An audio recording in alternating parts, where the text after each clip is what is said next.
स्कंद भागवत में प्रवेश करेंगे। श्रीमद् भागवत में किसी देव का नाम इस स्तुति में पहले नहीं आया है। महात्म्य में सच्चिदानंद आया था, लेकिन प्रथम स्कंद जो भागवत का शुरू होता है इसमें सिर्फ और सिर्फ बात हुई है तो सत्य की हुई है।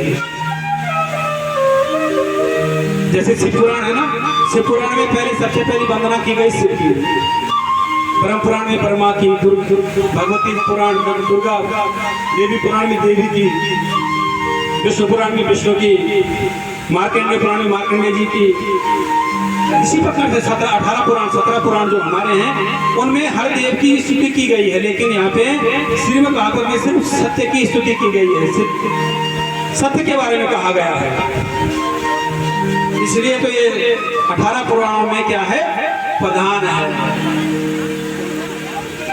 ये 18 पुराणों का पुराण है श्रीमद् भागवत महापुराण, मूल सबसे बड़ा पुराण। अगर और पुराणों को वाच करने का समय किसी के पास ना हो तो श्रीमद् भागवत के पुराण के श्लोक को आप पढ़ सकते हो। अगर पढ़ नहीं सकते तो सुन सकते हो। वैसे जो वेद है वो श्रुति है। वेद का मतलब है श्रुति। श्रुति का मतलब क्या होता है? श्रुति संस्कृत में कहते हैं सुनने के लिए, श्रृणुता, श्रुति। वेद को सुना जाता है, क्योंकि वेद पढ़ना हर आदमी की बस की बात नहीं है, हर व्यक्ति की बस की बात नहीं होती, क्योंकि उसका अनर्थ कर देते हैं, अर्थ का अनर्थ कर देते हैं कई लोग वेद में। तो वेद को सुनना है, श्रुति सुनने से ज्ञान की प्राप्ति होती है। यहाँ पे मंगलाचरण जो है सिर्फ सत्य के बारे में यहाँ पे लिखा गया है।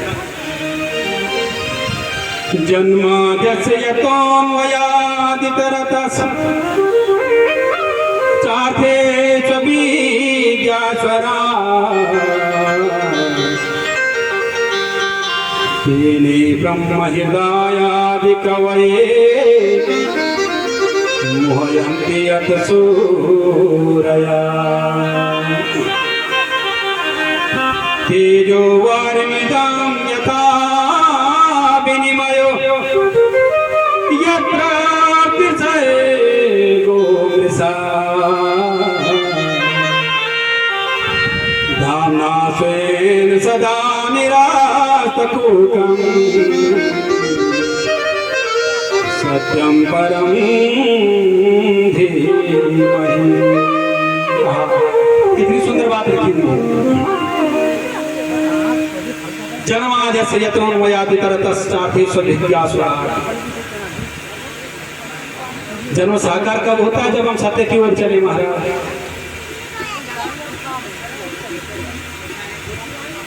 जिज्ञासुराट भगवान के विराट रूप का अगर हम वर्णन करें, भगवान का स्मरण करें, तभी तो सत्य की प्राप्ति होगी। तेने ब्रह्म हृदय आदि कवये मोहन्ति यत् सूरया। बड़ा सुंदर वर्णन किया है कि जिस परमात्मा की इच्छा शक्ति मात्र से पूरा विश्व प्रपंच होता है, पूरा विश्व चलता है। जिनकी इच्छा से परित होता है और जिनकी इच्छा से लय हो जाता है। लय किसको कहते हैं? लय का मतलब क्या होता है बताओ? मातृशक्ति को अच्छी तरह से जानती है। लय का अर्थ क्या होता है? लय एक होता है पालित, पालित माने पालना, एक होता है लय, एक होता है उत्पत्ति। उत्पत्ति का मतलब होना, उत्पत्ति जहाँ से बीज जिसका जहाँ उद्गम होता है। पालित जब हम उसको पालते हैं, सिंचाई करते हैं ना, ऐसे हम सब प्राणी हैं। और लय माने पहले बड़ा बोलता था तुम लयाल यूं जाओ लयाल, अब तुम हो गया घर गाँव मत हो गया, पर अभी अच्छे देखिए। लय माने लयाल यानी फसल अंत तब लय ना, जब फसल पक जा। लय का मतलब होता है, देखो हमारे गढ़ भाषण पर लय अरे भागवतम चली चुकी, क्योंकि हम देव भूमि में हैं। और जो गढ़वाली हमारी मातृभाषा है ना, इसमें सब है, संस्कृत भी है, पंजाबी भी है, हिंदी भी है, अंग्रेजी भी है और संस्कृत ज्यादा है, क्योंकि देवभूमि में है। तो भगवान जहां पालित करते हैं वहां लय भी कर देते हैं जिनकी इच्छा से। हिरण्यगर्भ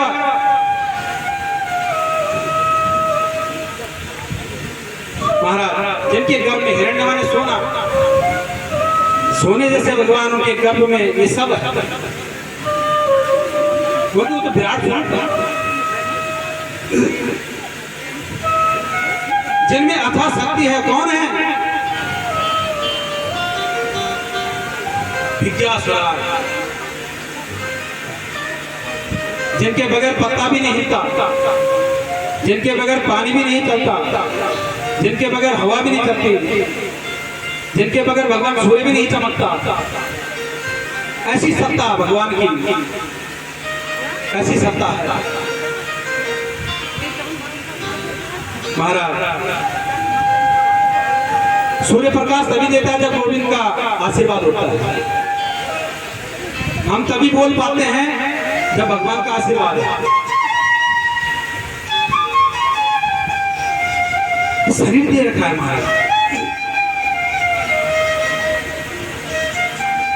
और शरीर पे बोलने का कार्य अलग होता है, देखने का कार्य अलग होता है, ग्रहण सूंघने का कार्य अलग होता है, खाने का कार्य अलग होता है, सुनने का कार्य अलग, चलने का अलग, अन्न जो हम खाते हैं उसको पचाने का अलग, जब पच जाता है उसको दूर करने का अलग। कितने यंत्र हैं हमारे शरीर में।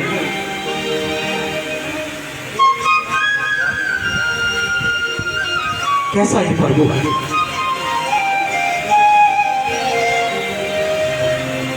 ऐसा स्वरूप बताया।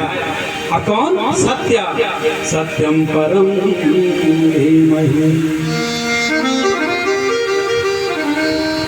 हमारी आधुनिक शक्तियां सब विफल हो जाती हैं। सिर्फ ऊर्जा है तो सिर्फ सत्य की, सत्य की है। इसी प्रकार से सत्य की बात कहिए कि सत्य, पहले भी सत्य, मध्य भी सत्य और अंत में भी जो सत्य होगा वही ईश्वर है, वही भगवान है। इसी प्रकार से महाराज कि सत्य का साथ ये कहना चाहते हैं, जैसे हमारे ऋषि भागवत के माध्यम से वेद व्यास जी कि हमेशा सत्य का साथ दो, संकल्पित कर लो कि हमने झूठ नहीं बोलना।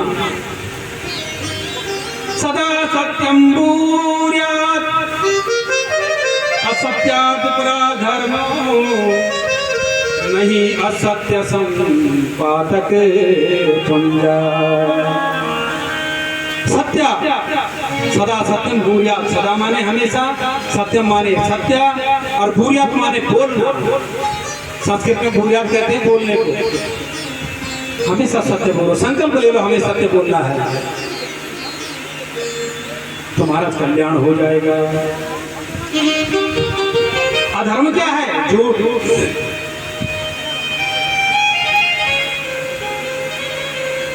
झूठ बोलना अधर्म है। धर्म न दोसरे सत्य समाना, धर्म न दोसरे सत्य समाना।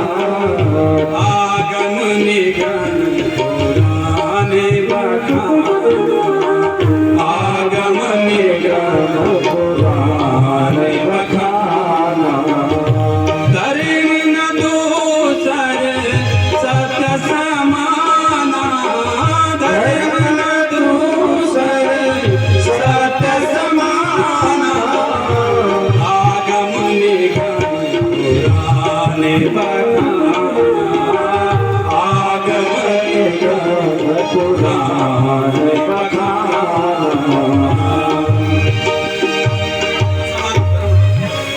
सत्य के समान कोई धर्म नहीं है और असत्य के समान कोई अधर्म नहीं है। सदा भूयात् सत्यम भूयात्। महाराज हमेशा सत्य बोलो, संकल्प ले लो ज्यादा से ज्यादा सत्य बोलने का, आपको कल्याण होगा। दूसरे श्लोक में बड़ी सुंदर बात कही है धर्म के बारे में। ब्रह्म प्रोजित केतवोत्र परमो निर्मत्सराणां सतां वेद्यं वास्त्रवमप्रुवस्तु शिवदं तापत्रयनो नमो नमः। श्रीमद्भागवते महामुनिकृते किं वा परायरीश्वरा सद्यो हृदयवर्धके त्रिकृतिभिः शुश्रूषुभिः सक्षणात् शुश्रूषुभिः सक्षणात्। कितनी सुंदर बात है। भागवत में परम धर्म का निरूपण किया गया, हमारा सत्य का निरूपण किया गया है। संत है ना, संत किसे कहते हैं हमारा जी, समझो पहले संत का मतलब क्या होता है। संत एक तो पहले जो संत हो, शांत हो, जिसका मन शांत हो, जिसमें लोभ नहीं हो, संसार के प्रति जिसमें बंधन नहीं हो, थोड़ा सा कपट भी, बिल्कुल कपट भी नहीं हो, उसको संत कहा गया है। जिसको ना मुक्ति चाहिए, ना वैकुंठ चाहिए, ना स्वर्ग, ना उत्तम लोक, सिर्फ और सिर्फ चाहिए तो क्या चाहिए, भगवान कृष्ण के चरणों में प्रीति, उसका नाम संत है। तब लिखा हुआ है वेद्यं वास्तवमत्र शिवदं तापत्रयं नमो नमः। तीनों तापों का उन्मूलन कर दे जो, ऐसा श्रीमद्भागवत महापुराण। महामुनि कृत्य किं वा परे ईश्वरा, ये प्रयत्न करते हैं संत कि हमें परमेश्वर की ईश्वर की प्राप्ति हो जाए, ऐसा श्रीमद्भागवत महापुराण। तब लिखा है सद्यो हृदय और कृत्य भी, अपने हृदय में भगवान का प्राकट्य कर लो। अगर भगवान का प्राकट्य हमारे हृदय में हो गया, तब लिखा है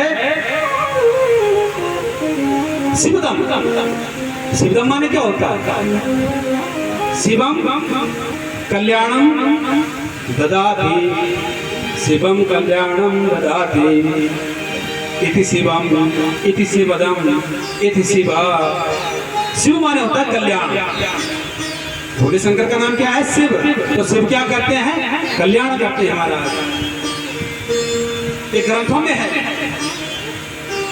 जीवन में संकल्प ले लो, सत्य बोलना है तो आपका कल्याण निश्चित है। झूठ नहीं बोलना, सभी प्राणियों की रक्षा करनी है, संकल्प ले लो। किसी का अहित न करो।